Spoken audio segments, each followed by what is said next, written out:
ప్రభు యొక్క ఘనమైన నామాన్ని బట్టి ప్రతి ఒక్కరికి వందనాలు చెల్లిస్తూ ఉన్నాను. ఈ ఉదయకాలాన్ని ఆయన సన్నిధిని సమీపిస్తున్నటువంటి ప్రతి ఒక్కరికి ప్రభు పేరిట వందనాలు చెల్లిస్తూ ఉన్నాను. కీర్తన గ్రంథము 31వ అధ్యాయము 3వ వచనం, నా కొండ నా కోట నీవే, నీ నామమును బట్టి త్రోవ చూపి నన్ను నడిపింపుము. భక్తులైతే ప్రార్థన చేస్తూ ఉన్నాడు. చాలామంది ఇలాగే ప్రార్థన చేస్తూ ఉంటారు. నా కొండ నా కోట నా ఆశ్రయదుర్గము నా బలము సమస్తము నీవే అని ప్రార్థన చేస్తూ ఉంటారు. ఇంకొంతమంది ఎలా ప్రార్థన చేస్తూ ఉంటారంటే, తల్లైనా తండ్రి అయినా ఎవరైనా సరే అది నీవే ప్రభా, స్నేహితుడివైనా బంధువైనా ఎవరైనప్పటికీ అది నీవే ప్రభా, నీవు తప్ప నాకెవరు లేరని ప్రార్థన చేస్తూ ఉంటారు. వారు ప్రార్థనలు గమనిస్తూ ఉన్నప్పుడు తండ్రి యొక్క అవసరం, తల్లి యొక్క అవసరం, స్నేహితుల యొక్క అవసరం, బంధువుల యొక్క అవసరం ఖచ్చితంగా ఏదో ఒక సమయంలో అది మనం పొందుకోవాల్సి ఉంటుంది. వారే జీవితం కాదు, కానీ వారితో పాటు ఎన్నో అవసరతలు తీర్చబడతాయని మనం వారిని బట్టి మనం మాట్లాడుతూ ఉంటాం. కనుక దేవుడు అనేక మందిని మన జీవితంలో ఏర్పాటు చేశాడు. ఆయా సమయాల్లో వారు మన సహాయకారులుగా ఉండి మనల్ని నడిపించాలని దేవుడు ఆలోచన చేస్తూ ఉన్నాడు. ప్రతి ఒక్కరికి కూడా అనేక మంది ద్వారా అనుదినము దేవుడు ఎంతో సహాయం చేస్తూ ఉన్నాడు. ఈ ఉదయకాలాన్ని పిల్లల గురించి కానీ జ్ఞాపకం చేసుకున్నట్లయితే, పిల్లలు తల్లిదండ్రుల దగ్గర ఎక్కువ చేరుగ్గా ఉంటారు. వారి తల్లిదండ్రులతో అన్ని విషయాలు పంచుకుంటూ ఉంటారు. ఇంకా వారు ఏమైనా నేర్చుకోవాలని కోరుకునేటప్పుడు తల్లిదండ్రుల సహాయాన్ని తీసుకుంటూ ఉంటారు. తల్లిదండ్రులు తమను నడిపించాలని, ముఖ్యంగా వారు ఏమైనా కొత్తవి నేర్చుకునేటప్పుడు తల్లి తండ్రి పక్కన ఉండాలని వారు ఎంతగానో కోరుకుంటూ ఉంటారు. ఆదికాండము 12వ అధ్యాయం 1వ వచనం, యెహోవా నీవు లేచి నీ దేశం నుండి, నీ బంధువుల యొద్ద నుండి, నీ తండ్రి ఇంటి నుండి బయలుదేరి నేను నీకు చూపించే దేశం నాకు వెళ్ళుము. కనుక ప్రతి ఒక్కరికి ఒక దేశం ఉంది, బంధువులు ఉన్నారు, తండ్రి ఇల్లు ఉంది.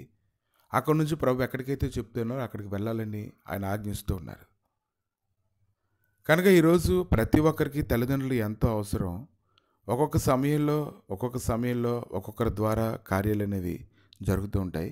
పిల్లల జీవితంలో తల్లి తండ్రి ముఖ్యమైనటువంటి పాత్ర పోషించడం అనేది ఖచ్చితంగా జరిగి తీరుతుంది.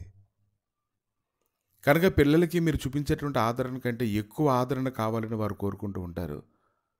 వారు ఏడవగానే మీరు వచ్చి ఎత్తుకోవాలని, వారితో మీరు మాట్లాడాలని వారు ఎంతగానో ఆశపడుతూ ఉంటారు.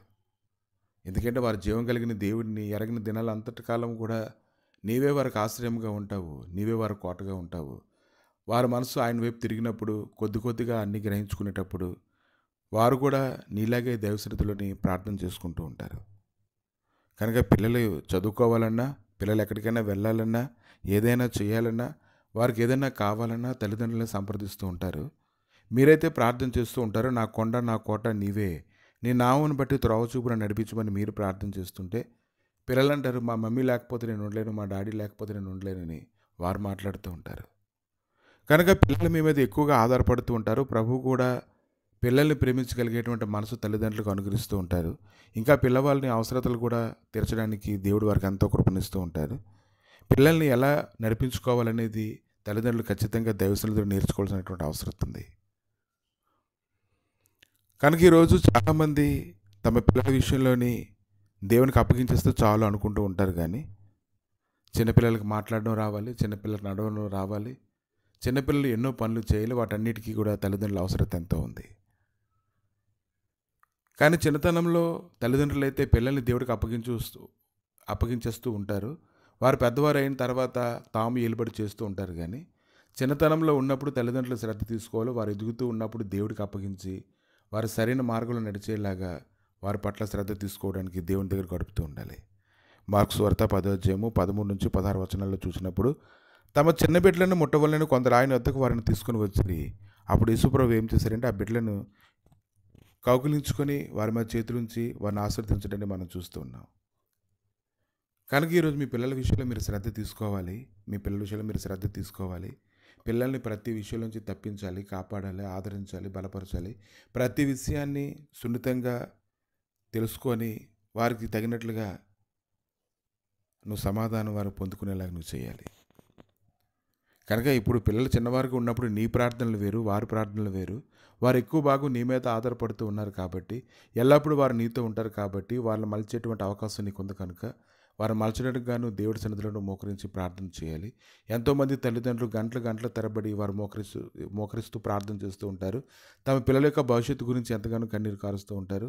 ఎక్కడి నుంచైనా ఎవరైనా పిల్లలు వారి దగ్గరకు వచ్చినప్పుడు ఆ పిల్లల జీవితంలో కొన్ని ఆసక్తికరమైన విషయాలు తెలుసుకొని తమ పిల్లల విషయంలో కూడా అలాగే చేయాలని వారు కోరుకుంటూ ఉంటారు. కాబట్టి బాధ్యత అంతా నీ మీద మోపబడి ఉంది కాబట్టి నీ పిల్లలకి నువ్వు అన్నీ నేర్పించాలి, తీర్చిదిద్దాలి. అందుకు దేవుని యొక్క సహాయం తీసుకోవాలి. నువ్వు అటువంటి రీతిగా నీ పిల్లల విషయంలో శ్రద్ధ తీసుకోగలిగితే దేవుడు ఎంతగానో సంతోషిస్తాడు. ప్రభువా, మీ దయగలిగిన నష్టాలకు అప్పగించి ప్రార్థన చేసుకుంటుండగా ప్రతి ఒక్కరికి పిల్లల బాధ్యత అప్పగించబడింది కాబట్టి వారు చక్కగా దాన్ని చేయడానికి కృప దయచేయండి, వారి జ్ఞానం అనుగ్రహించండి. ఏ తల్లిదండ్రులు అయితే నీ సన్నిధిలో ప్రభు అధికంగా గడుపుతారో వారు మాత్రమే తండ్రి నాయన వారి పిల్లలు నడిపించుకోగలరన్న సంగతి ప్రతి ఒక్కరికి తెలుసు కనుక తల్లిదండ్రులు నీ సన్నిధిలో గడపడానికి గాను ఏకాత్మను ఏకమనసును దయచేసి నిరంతరము వారి కృపను అనుగ్రహించి కుటుంబాన్ని అంతటినీ గొప్ప సంతోషమయంగా చేసుకోవడానికి సహాయం దయచేయమని యేసుక్రీస్తు నామములు అడిగి వేడుకుంటున్నాం తండ్రి. ఆమేన్.